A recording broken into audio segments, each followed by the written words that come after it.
The Box, Part 5. Naina heard a knock on the door the next morning. It was Thursday. She froze in place. No one other than her landlady knocked on her door, and the landlady only did that after checking with Naina that she could come by. Naina wanted to make sure the knock was not on her neighbor's door. She waited, and sure enough, it came again. It was definitely on her door.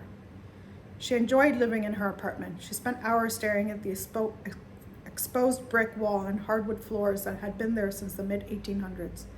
When the building was converted into apartments in 2008, the owners kept the exposed piping in the high ceilings. It made her one-bedroom apartment feel spacious. She loved living there even more when they installed a double-stacked washer and dryer in the unit. She cherished no longer having to spend time going back and forth to check on her laundry or washing her clothes in the same machines with that of other tenants. In that moment, she hated that her door didn't have a peephole and she couldn't see who was knocking.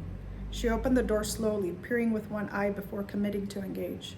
"Hey there, neighbor. Remember me? We met yesterday." It was Raiya. He smiled. Naina wasn't sure of what to do. "Hi," Raiya said. "Hi," Naina said back. Again, she waited. "Can I come in?" "Oh." Naina weighed her options.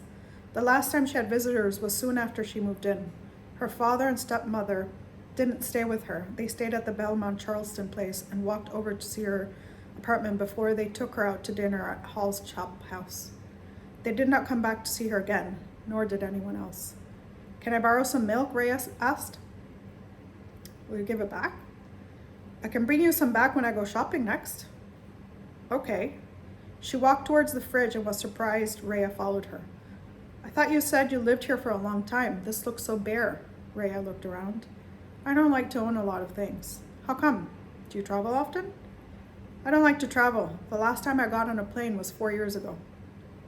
"Oh, I love to travel. I did e-commerce for a hotel company in New York City and I was on the road constantly.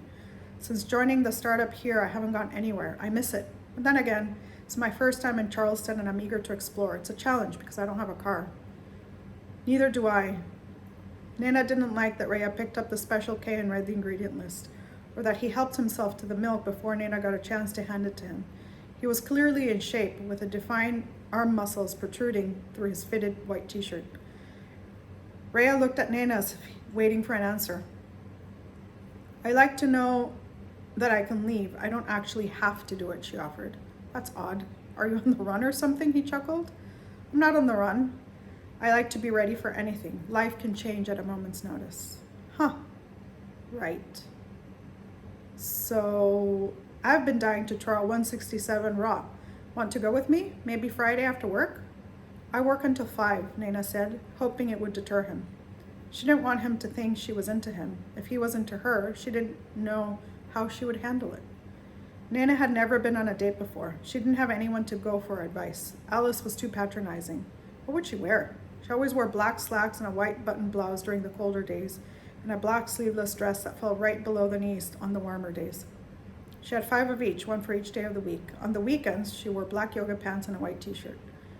"Great, let's meet back here after. We can walk over together."